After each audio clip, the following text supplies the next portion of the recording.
Ahora, hablando de Angela Merkel, la canciller alemana, saben que ha anunciado que no va a continuar al frente de su partido ni al frente de la Cancillería alemana a partir del 2021.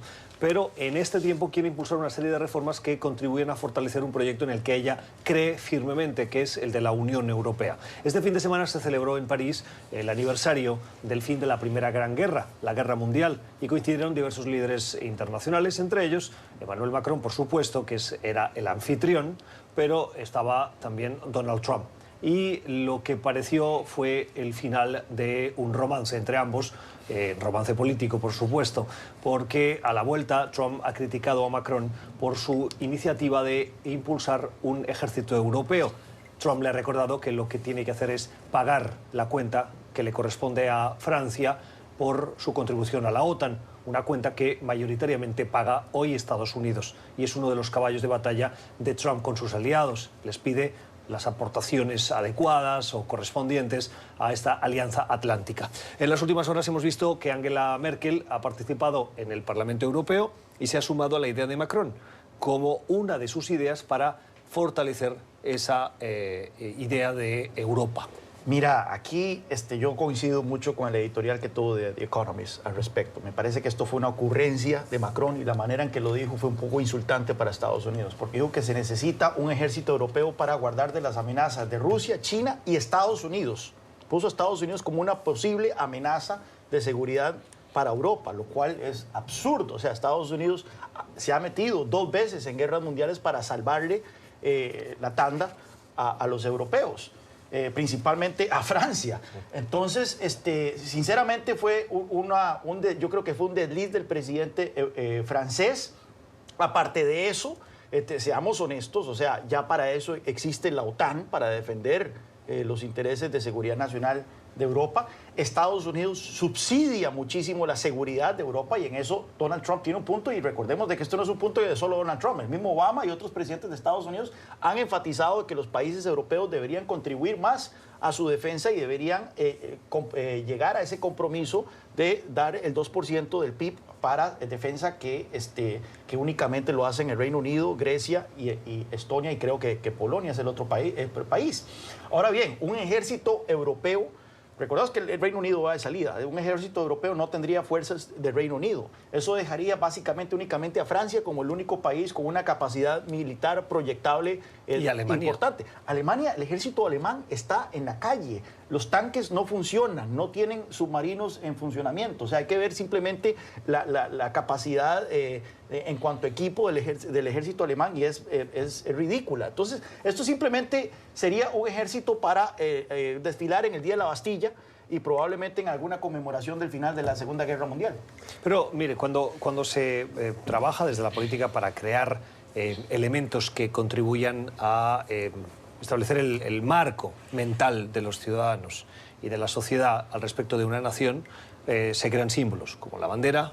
En Estados Unidos está la presidencia, la moneda, las policías, que son policías nacionales. El ejército podría ser ese elemento que contribuyese a construir o avanzar en la idea de pertenencia a un proyecto comunitario. Porque hoy la Unión Europea es más un proyecto económico que un proyecto humano, que un proyecto de recursos naturales, de cualquier otro enterprise, ¿no? Podríamos decir.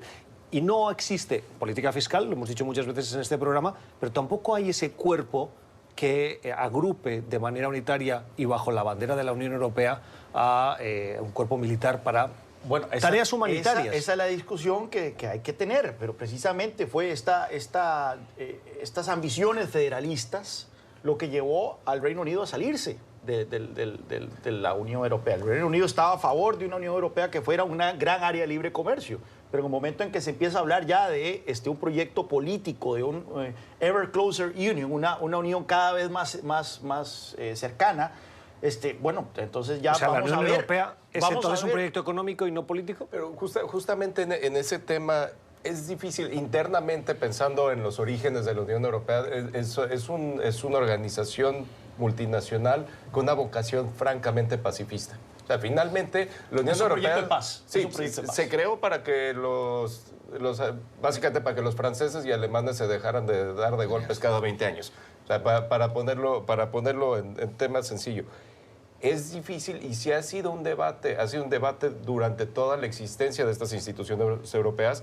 Sí se necesita un ejército, si un ejército le quita esa vocación, pero yo no estoy de acuerdo contigo. Sí, cuando Macron dice que Estados Unidos puede ser un reto de seguridad para Europa, un país con una política exterior que se llama America First, Estados Unidos primero, puede ser que sí. Enrique. No, incluso esto, tenemos que pensar que sí, es coincido que Macron tuvo un día de Trump, habló como Trump normalmente habla, y eso esperamos de Trump, no esperamos de Macron.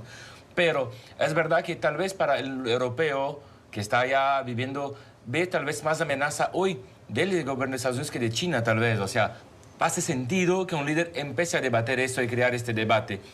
¿Por qué? Porque Trump ha dicho tantas veces, tan en contra de la Unión Europea, tan en contra la alianza militar que siempre fue muy fuerte y que tuvo consecuencias todo este año, que es posible que los europeos estén pensando, continuamos siguiendo confiando en Trump, conseguimos siguiendo confiando en los americanos. Esa es la pregunta. Lo que está pasando es que a Trump le están dando un poco de su propia medicina.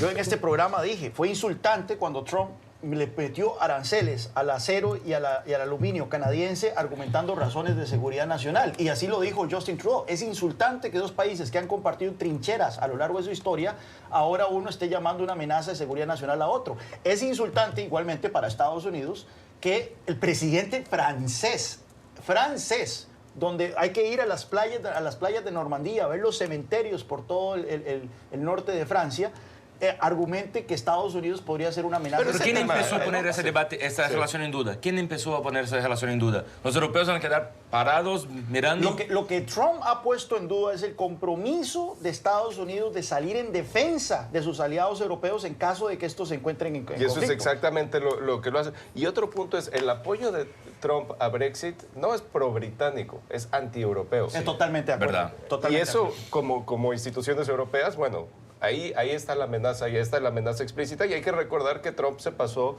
un fin de semana muy importante en Europa, los 100 años del fin de la Primera Guerra Mundial, insultando todo lo que quiere decir una conmemoración así importante. Bueno, pero también Macron aprovechó su discurso para reafirmar que el patriotismo no es el nacionalismo de Trump y contraponer patriotismo con nacionalismo.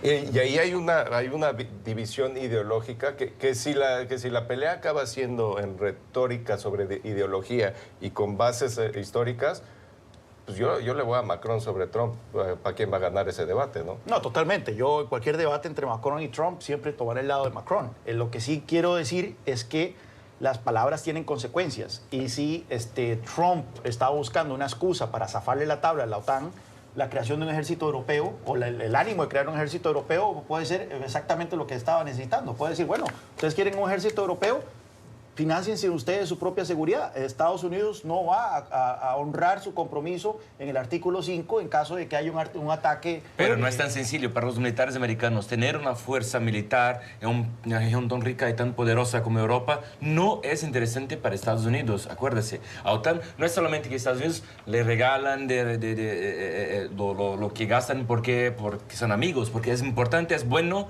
que los americanos tengan el control de la seguridad en Europa. O sea, hay interés también americano. No podemos pensar que los americanos hacen eso por amistad solamente. Sí. Y nada dice que un ejército europeo no pueda ser miembro de la OTAN. Sino, más bien el pensamiento sería que lo lógico es que sí llegue a ser. Pero tenemos que tener en cuenta que la relación entre la OTAN y la Unión Europea, a pesar de que tienen la capital a 1 kilómetro de distancia, en Bruselas, no es una relación necesariamente fácil. Hay miembros de la Unión Europea que no están en la OTAN y hay miembros de la OTAN que no están en la Unión Europea, y esto ha hecho que la relación sea conflictiva. Por ejemplo, Turquía es miembro de la OTAN y no está en la Unión Europea. Chipre es miembro de la Unión Europea, no está en la OTAN. Ambos tienen serios problemas por el tema de la división de Chipre. Chipre ha bloqueado la entrada de Turquía a la Unión Europea. Turquía bloquea la entrada de Chipre en la OTAN. Y así vemos otros puntos de conflicto que ha hecho que estas dos organizaciones, a pesar de tener la mayoría de sus miembros en común, no tienen una buena relación.